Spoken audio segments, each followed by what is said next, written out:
El día 7 Irene comenzaba sus ruegos de que la dejasen trasladarse a París. Me autorizarías a partir sola a París enseguida.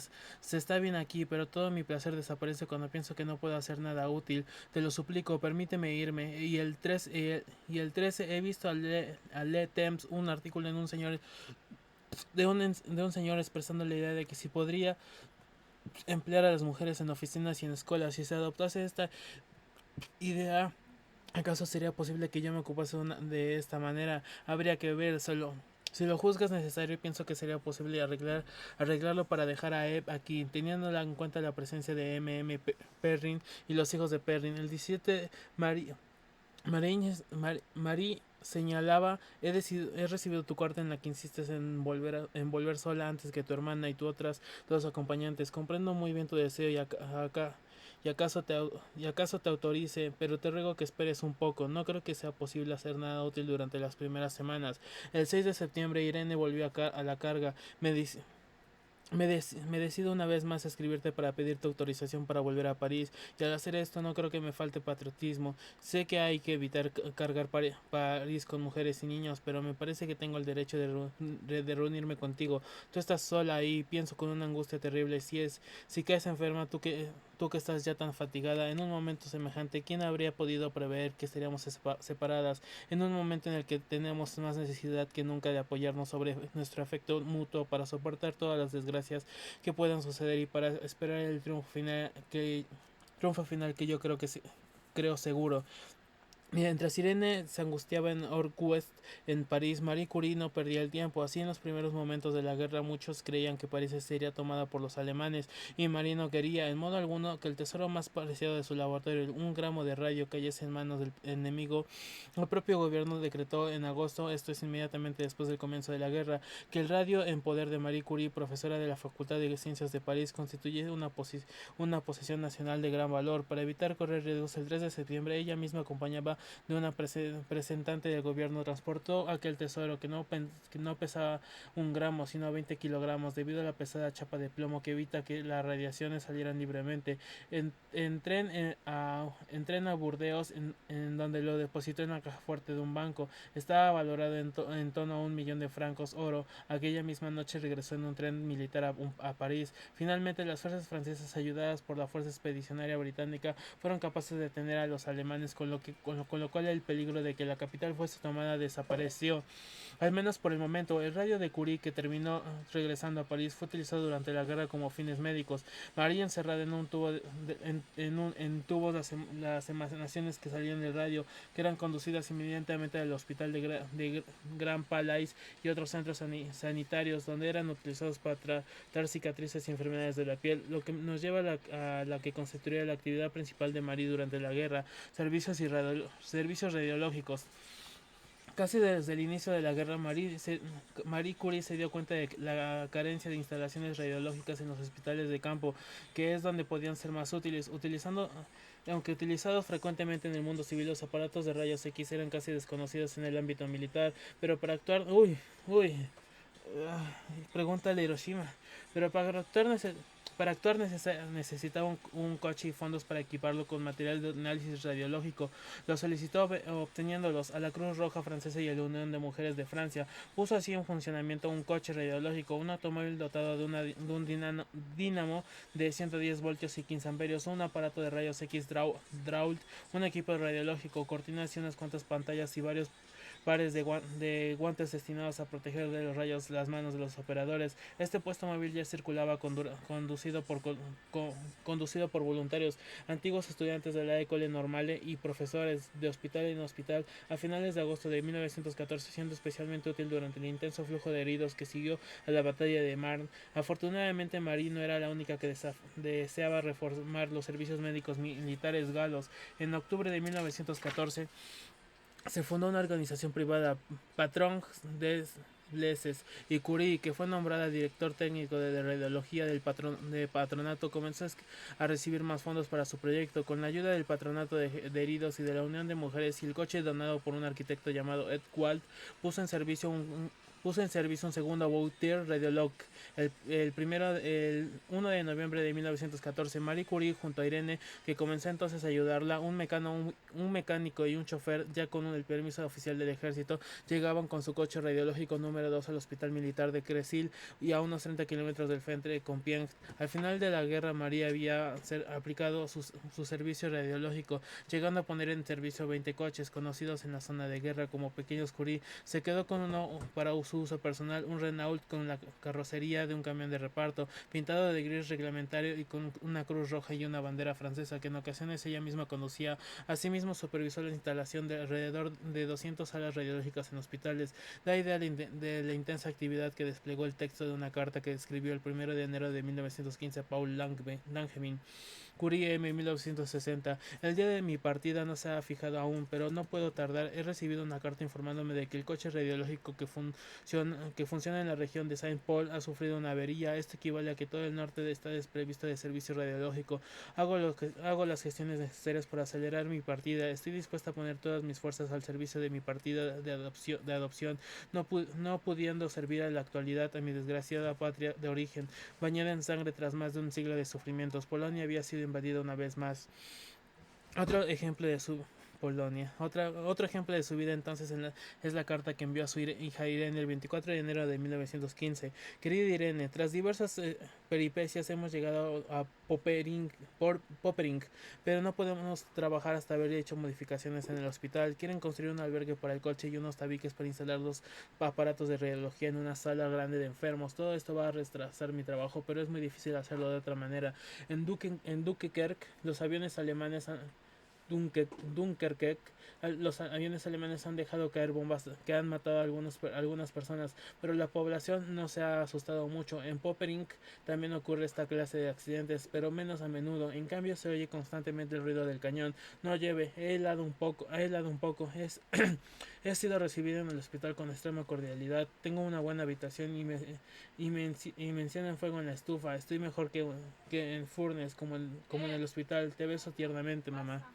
Y no fue solo por Francia por donde viajó. Los aliados de Francia también solicitaron los servicios. Así, muy pronto realizó viajes frecuentes en los hospitales belgas.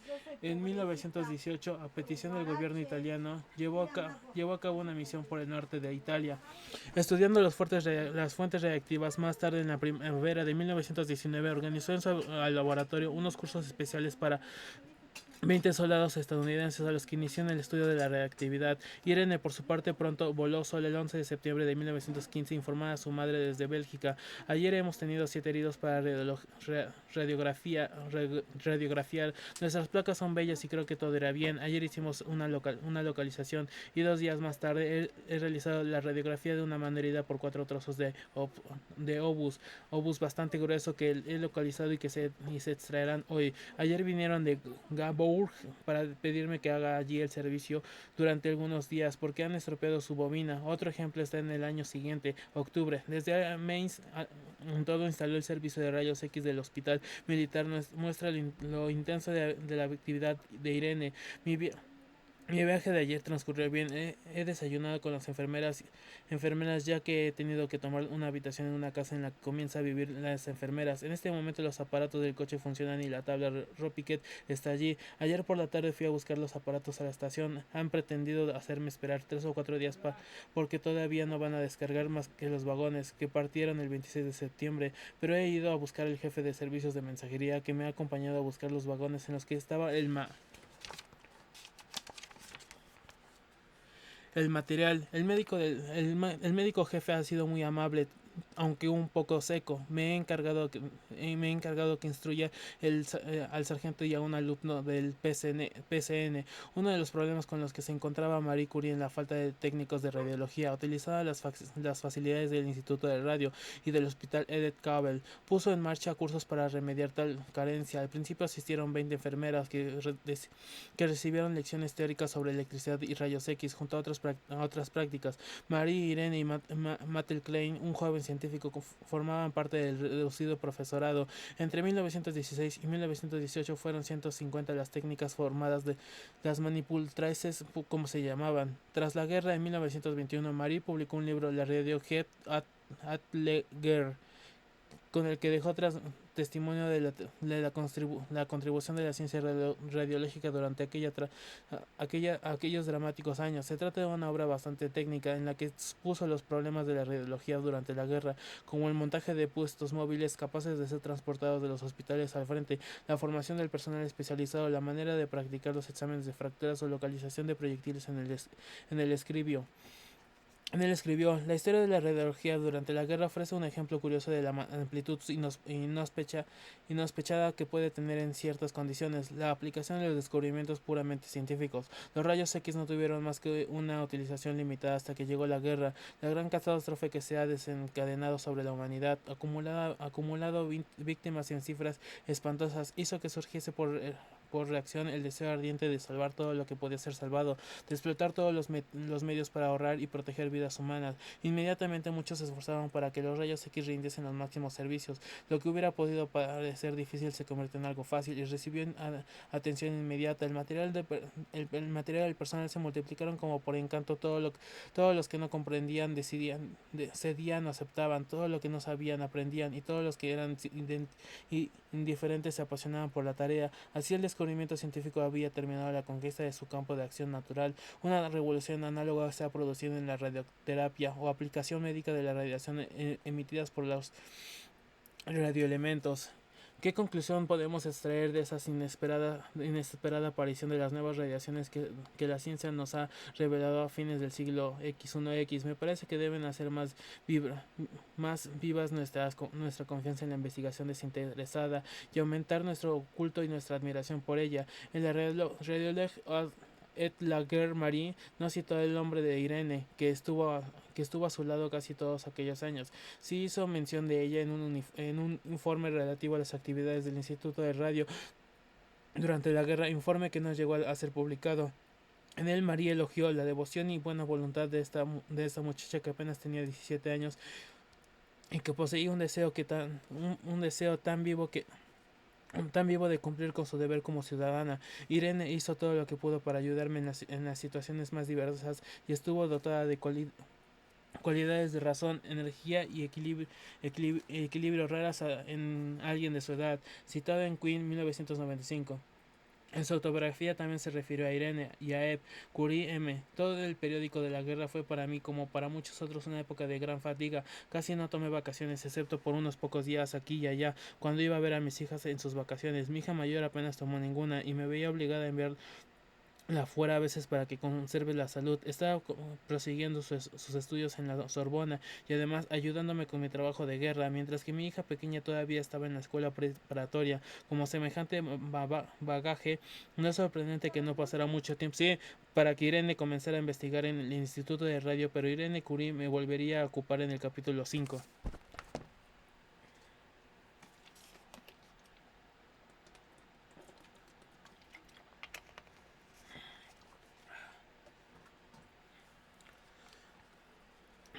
Marie Curie y los congresos Solvay. Durante la segunda mitad del siglo X1X se produjo las instituciones de la ciencia, es decir, el paso definitivo y generalizado de que fuesen amateurs los que mayoritariamente protagonizasen la investigación científica a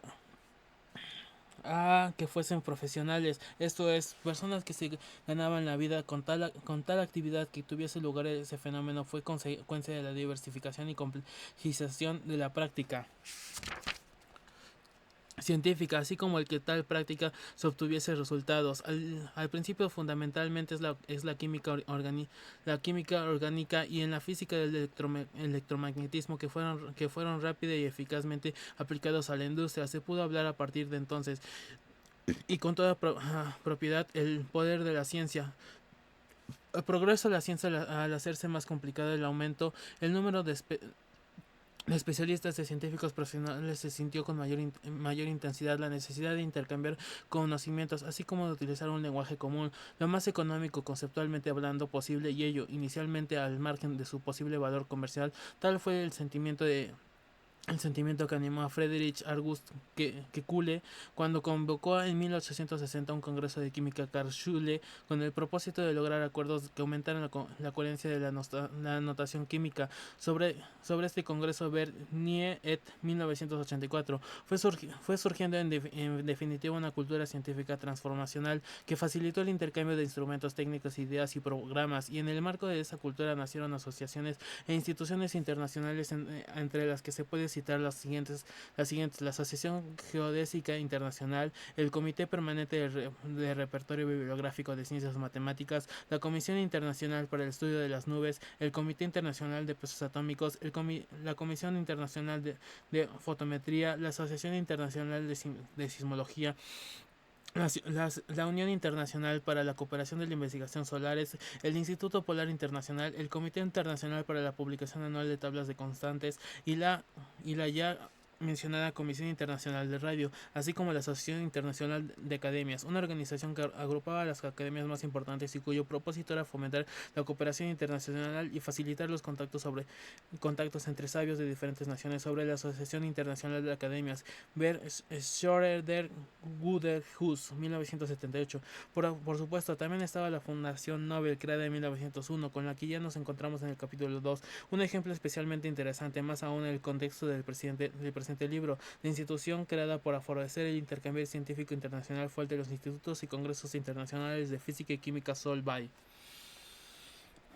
El origen de los institutos y congresos internacionales de física y química Solvay trata de la primera mitad de 1910, por entonces Walter Nernst y Max Planck estaban pensando en organizar un congreso que se ocupase de la necesidad de desarrollar la teoría cuántica que el propio Planck había creado en 1900. En uno de sus viajes, Nernst pasó por Bruselas, conociendo allí a Ernest Solvay, el químico belga que hizo una fortuna en desarrollar un procedimiento de fabricación del bicarbonato sódico, que inmediatamente se ofreció a subvencionar el Congreso. Para la historia de la creación de los institutos y congresos Solvay, ver Pelsener inédito. El congreso en cuestión se celebró en Bruselas entre el 30 de octubre y el 3 de noviembre de 1911 y estuvo dedicado a la teoría de la radiación y los quanta. Langevin y Broglie ets. 1912. 21 físicos, una auténtica élite formada por L. Brimon, M. de Broglie, A. Einstein, R. Goldschmidt, Hansen, Houle, J. Jens, H. Kammerklich, Onens, M. Kundens, P. Langevin, F. A. Lingen, H. A. Lorenz, que presidía, W. Werns, J. Perrin, M. Planck, H. Poincar, H. Rubens, E. Rutherford, A. Sommerfeld, E. Warburg, W. Wien. Los colaboradores de Solvay y Marie Curie participaron en el congreso al que solo era posible acceder por invitación. También fueron invitados, pero no pudieron asistir. Como se ve, el grupo más numeroso eran de los alemanes. 7 si incluimos a Einstein, y ya nacionalizado suizo, que entonces era profesor en la Universidad de Praga. Franceses eran 5. Aquel primer congreso o conseil, esto es consejo, Solvay es hoy parte de la historia de la física, no tanto por los resultados que obtuvieron. Las investigaciones concretas rara vez se llevan a cabo en semejantes foros, sino por la singularidad de la mayoría de los participantes, por la naturaleza del tema debatido, que ocupaba una posición central en la física del momento, así como porque hasta entonces no habían abundado reuniones de ese tipo, esto es, auténticamente internacionales y dedicadas específicamente a problemas abiertos de física, solo de física. El único celebrado antes había sido el Congreso Internacional de Física, que tuvo lugar entre el 6 y el 12 de agosto de 1900 en París, en el que estuvieron representadas Austria, Bélgica, Canadá, Dinamarca, España, Estados Unidos, Francia, Grecia, India, una colonia inglesa todavía, por supuesto, Japón, México, Rusia y Suecia. Se trató de una reunión sustancialmente diferente a la Solvay, ya que las sesiones estuvieron dedicadas a que científicos importantes representasen exposiciones sintéticas sobre los conocimientos adquiridos definitivamente en la física en el momento del Congreso. Esto es, se trata de mirar más hacia el pasado que hacia el futuro. En cuanto a la química, ya se había celebrado varias reuniones, por ejemplo, la mencionada de Karlsruhe en 1860, un Congreso Internacional de Química Aplicada.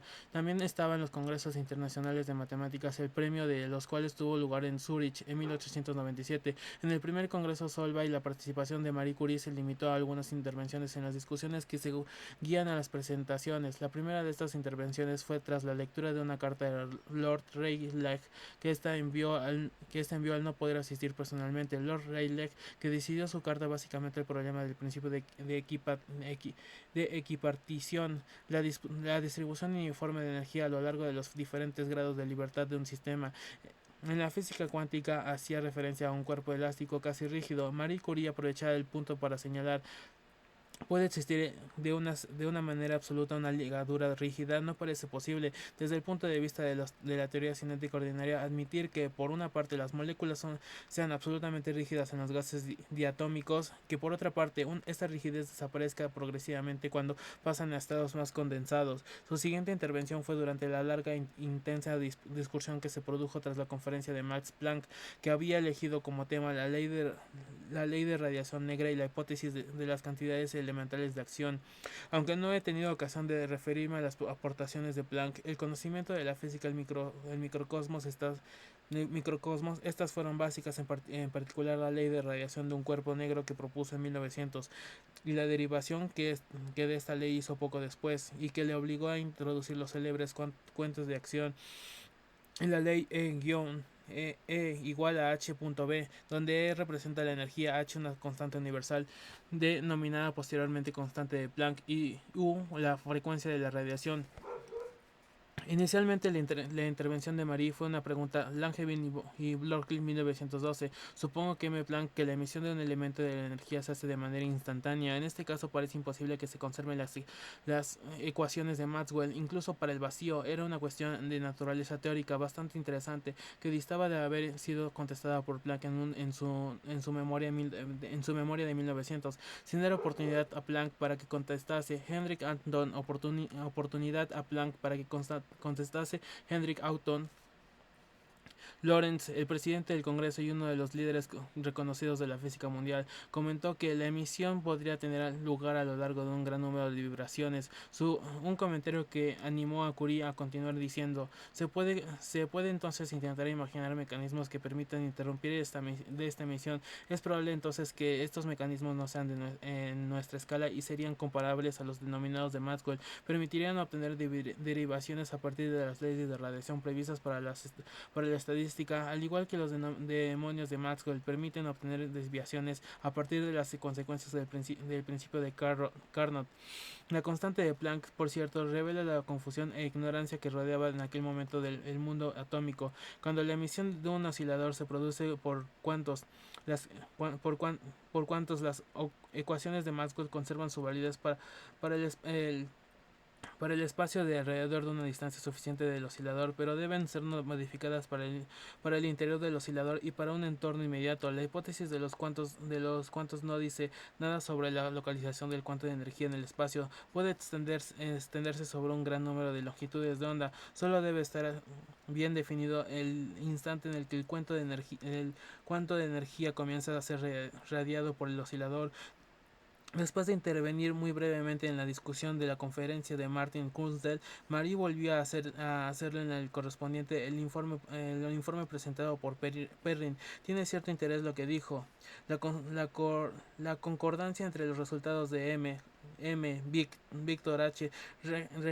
Regener y los de M. Rutherford para el valor de E, carga del electrón, podría explicarse admitiendo que el residuo de un átomo de polonio después de la emisión de una partícula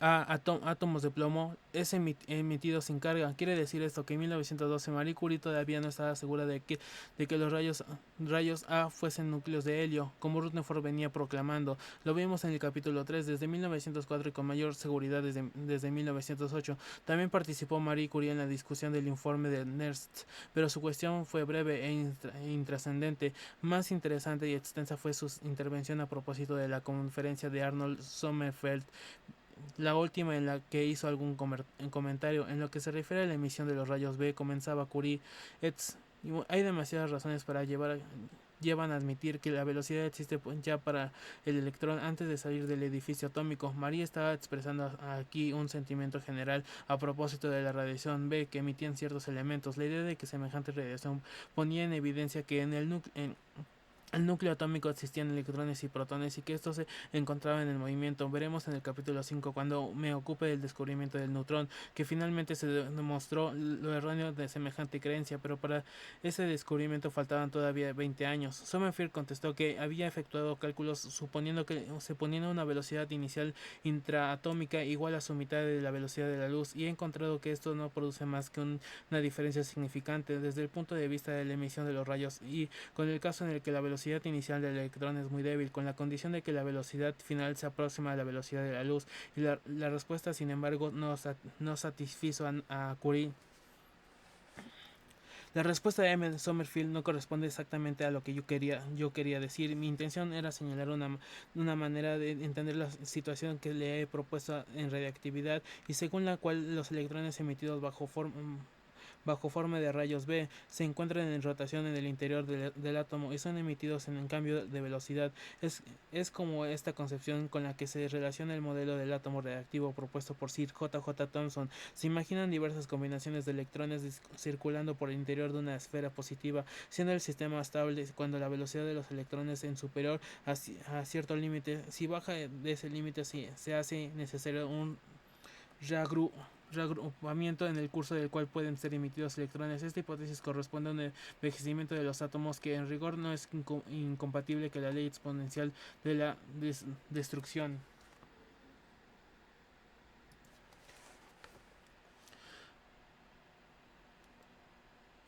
No, no determinaba aquí la investigación de Marie Curie, pero no es necesario que continuemos con ella. La cita anterior muestra que en 1911, el mismo año en que Rutherford propuso su modelo atómico, Marie continuaba favoreciendo el modelo del átomo del pastel de pasas de J. J. Thomson. Dado el éxito del Congreso, Solvay pretendió continuar con las reuniones haciéndolas extensas a la química que celebrarían sus conselis por separado, así como establecer unos institutos internacionales de física y de química de Química Solvay que se ocupase de promocionar las investigaciones encaminadas a emplear y sobre todo a profundizar el conocimiento de los fenómenos naturales, especialmente en los campos de la física y la química física.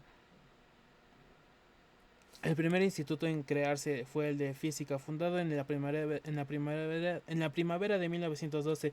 El instituto de química que se creó después en mayo de 1913 fue únicamente debido a que Solvay no encontró ni en Wilhelm Ostwald ni en William Ramsay a quienes encargó que ocupasen de la cuestión. La misma colaboración que había encontrado para el de física en Nernst y Lorentz, mientras que el Instituto de Física Nacional funcionaba independientemente de cualquier otra organización. La dirección del de química estaba confiada a la Asociación Internacional de Sociedades Químicas, que habían sido establecida en 1911. De hecho, la fundación del Instituto de Química tuvo como consecuencia el que se instalase en Bruselas el secretario del secret, se- el Secretariado Central Permanente de la Asociación. La idea de vincular el Instituto de Química Solvay con la Asociación Internacional de Sociedades Químicas había surgido de Oswald Ramsay, era el presidente de la asociación y el comité inglés, quien constituía entonces el comité central. No obstante, después de la guerra desapareció la asociación y el instituto decidió adoptar una línea de independencia parecida a la del Instituto de Física. Además, la institución que constituyó a la asociación disuelta, la Unión Internacional de Chimie Puriet Applique, que al ser excluidos las sociedades químicas de la protección centrales, se había constituido en 1919 bajo la auspición del Concilio Internacional de des Recherches. Decidió que su sede fuese, al menos provisionalmente, París.